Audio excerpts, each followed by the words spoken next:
Good morning, I'm Dave Christie with your LaRouche organization update for Wednesday, February 4th. So today is the last day of the New START, the Strategic Arms Reduction Treaty. It will assumedly expire sometime around midnight. I don't know if that's Moscow or DC time, but that will mark the first time within decades, about half a century, that we will be without any sort of arms control agreements, having already seen the expiration of the ABM and the INF and others of that rank. So it's possible that Trump will respond to Putin's offer to extend the treaty for another year and renegotiate along the way. But it looks likely as of this moment. So now tomorrow we will have more to say on this matter. Actually, people have seen it, but Harley did a presentation on this yesterday, and as Harley does in his poetic way and drawing on history and Shakespearean tragedy, addressed the issue of at what point is it too late. Now today, Helga LaRouche will give her webcast entitled Nuclear Doomsday Clock is Ticking. That certainly is a reference to the recent statements of Medvedev, the sort of the second command, the head of the Security Council, or the well, anyway, his position, former president and prime minister.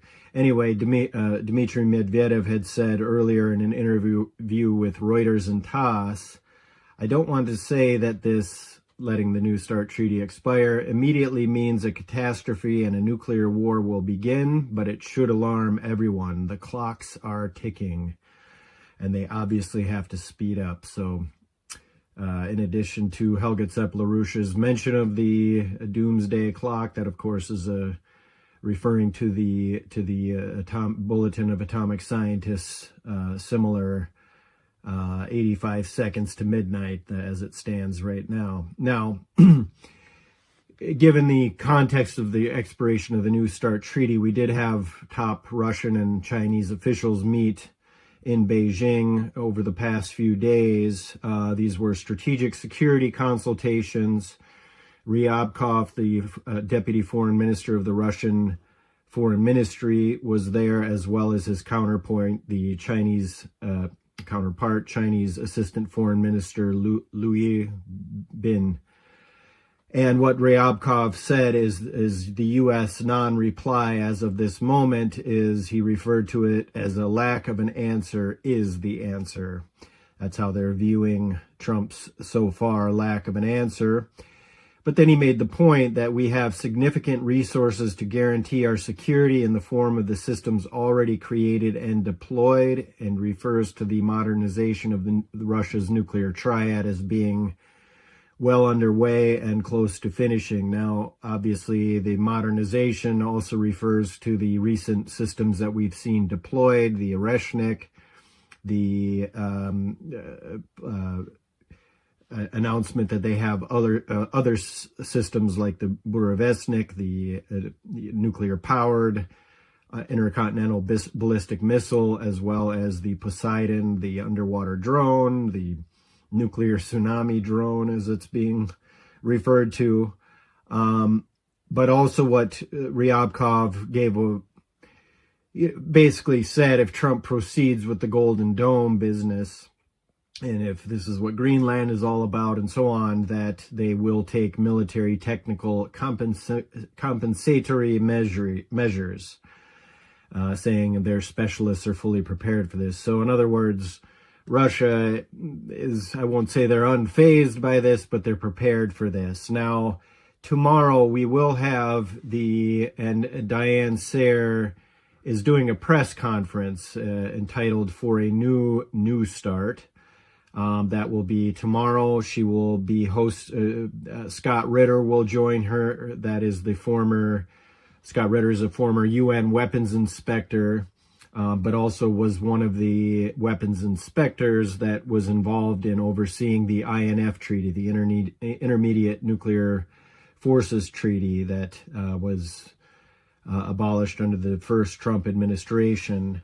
And then the independent talk show host, Garland Nixon, will moderate. So I encourage you to tune into that. That will be an important discussion on where we stand concerning the expiration of the New START. Assuming that happens, and of course we hope that Trump responds in this late hour. But in her press conference, Diane referred to some of the statements made by the Russian officials and so on, but she also made the point that she worked for a long time with Lyndon LaRouche, the author of as she refers to it, the much understood Strategic Defense Initiative. And I just want to make one quick point. LaRouche never saw these arms agreements as some sort of a,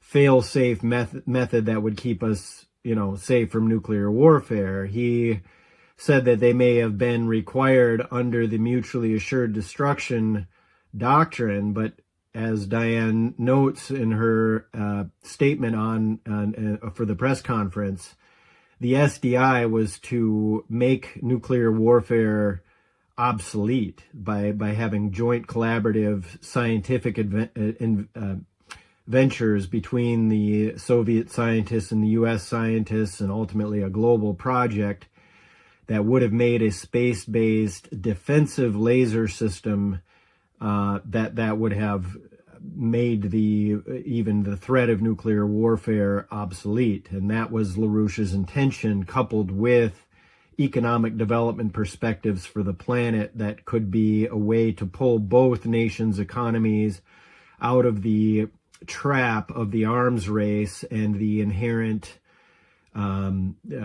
attrition that is resulted from that in the economy, where you're dumping a bunch of money into ultimately worthless things that are not going to benefit humanity and certainly could be the extinction of humanity. Diane ends her statement saying, "I believe we need an entirely new strategic and security architecture. As President Putin has said repeatedly, in this dangerous moment of crisis could become the opportunity to establish a new standard of relations. That would be the appropriate action for an American president at this time." And of course, she's thrown her hat in the ring on that front, not to provide presidential leadership down the road when she's elected, but to do that now. And that is what she's doing now. Let's just turn briefly to some of the strategic crises surrounding the broader strategic crisis that we see.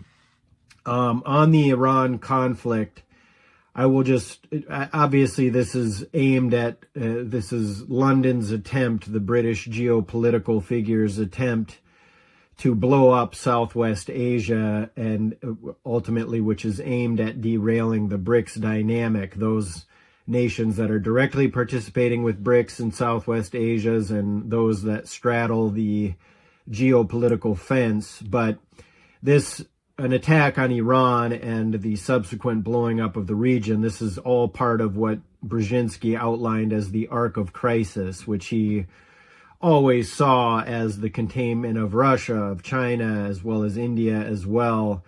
But this is also aimed at the United States. And recall one of the members of the UK House of Lords, Sir Kim Derrick, as he was when he was the British ambassador to the United States. Remember that Sir Kim Derrick had said we need to flood the zone around Donald Trump, specifically about the attack on Iran, which he viewed, and the British establishment viewed, as a way of not destroying Trump's presidency, but destroying the U.S. presidency. But more specifically, they said that it should be aimed at the MAGA grouping, that it would be a way to divide MAGA away from Trump. Now, from the British standpoint, it's not just Make America Great Again and the crowd that voted for Donald Trump. It's the entire those who opposed the forever wars, which was on both sides of the aisle, and that they saw as a threat, and they intended to derail it with flooding the zone, recruiting all their intelligence assets in the U.S. and getting the neocons on board. Well, they're already on board with that, an attack on Iran. but organizing the media and so forth. And that was the attempt, was to destroy the United States presidency during Trump's first term. So obviously Trump is under pressure from the Israel First crowd, the Miriam Adelsons, the Benjamin Netanyahus, who of course don't care about Israel. They're willing to sacrifice that nation at the altar of, whatever altar they worship. Let me say this, that on that note, Benjamin Netanyahu, concerning the Israeli response to the negotiating that's ongoing, we have Witkoff and Arakchi set to meet this weekend. Lots of diplomatic flurry in the region, the Gulf nations, Turkey weighing in, saying other nations as well, certainly Russia and China, I'm guessing, behind the scenes. So whether Witkoff and Arakchi meet or whether we see another surprise attack is not clear, but I will cite what the Financial Times report, citing one of their unnamed officials within Israel, saying that Israel is demanding from the U.S. that an agreement with Iran include removing enriched uranium from the country, stopping uranium enrichment, limiting the production of ballistic missiles, and stopping support for the regional proxies. Otherwise, Israel supports an attack to overthrow the regime. So given that the talking points so far that have been disclosed, or at least discussed in the media, that Arakchi and Witkoff will basically be at the same place they were before the 12-day war broke out and the surprise attack and the assassination of officials and so on. But the same kind of discussion is underway, that there would be a consortium that would do the enrichment. This would be region-wide, perhaps removal of the highly enriched uranium. So we'll see where all of this goes. Now on Ukraine, we have the, the second round of negotiations concerning Ukraine in Abu Dhabi today. It's reported that Witkoff and Kushner will be there. As of this recording, they have not arrived. We'll see what happens on that.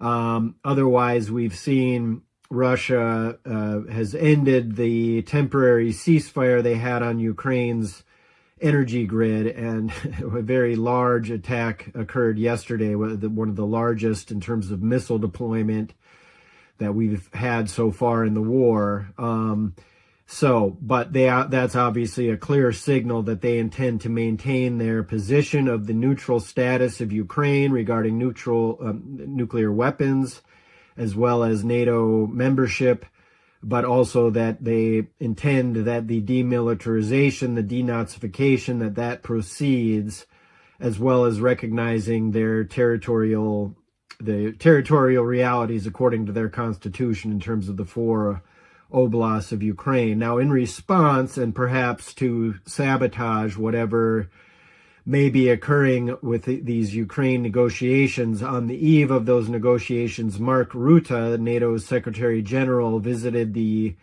Ukrainian parliament and gave the expected, we'll stand behind you for however long it takes and all that business. He then said that the United States, Europe, and Canada have affirmed their readiness to provide the assurance that Ukraine needs to forge a peace with Russia, which he's not interested in, but anyway. The members of the Coalition of the Willing made encouraging progress on these guarantees when they met last month in Paris. I was at the meeting, and so was President Zelensky. And then Rutte went on to say that some European allies have announced they will deploy troops to Ukraine after a deal is reached. Troops on the ground, jets in the air, ships on the Black Sea. The U.S. will be the backstop. Others have vowed support in other ways. And then, of course, ends with Slava Ukraini, anyway, but this is the point, that Rutte, as on behalf of his NATO masters, or those that control NATO, the British geopolitical crowd, are making it clear that they are not going to go along with any sort of deals that could potentially come out of the meeting in Abu Dhabi. Now, I think apparently Rutte addressed a half-empty parliament in Ukraine, some saying that this is a reflection of a kind of a protest move by those that are see that Ukraine is being used as a meat grinder. It could also be the fact that Ukraine as a nation has been hollowed out, that the population has collapsed, the war toll has taken, has killed a lot of people there. And I think this goes to Brzezinski's old adage that Russia with Ukraine is a global power. Without it, it's just merely a regional power. So this very well could be part of the satanic deployment of just the complete destruction of that nation. So obviously this week we have historic potential. We don't know what will happen in terms of these negotiations, if it's more of the same, whether that's Ukraine or the situation in Iran. We know that there's global deployment behind the scenes, some cases publicly in terms of the negotiations. But what we do know is that without a competent new security and development architecture, as Helga LaRouche has consistently advocated for, none of this will work if it's in the context of the old dead paradigm that is dying. That is the transatlantic financial system that is dead and gone and cannot be saved through these geopolitical games. On the other hand, if these negotiations don't work, we of course see or proceed or continue, we will see the spiral of escalation both in Ukraine and Iran, both of which have, of course, nuclear the threat of nuclear warfare, and that in the context of the expiration of the New START treaty. So indeed, we are at a historic moment where the crisis is real, but the opportunities are real if we seize upon them and organize. So certainly tune in to Helga's webcast today. Find that on the schillerinstitute.com and sign up for Diane Sayre's press conference tomorrow with Scott Ritter, hosted by Garland Nixon, and otherwise join the International Peace Coalition that will be held on Friday. So stay tuned to the LaRouche organization for your updates, and we will be providing more on the LaRouche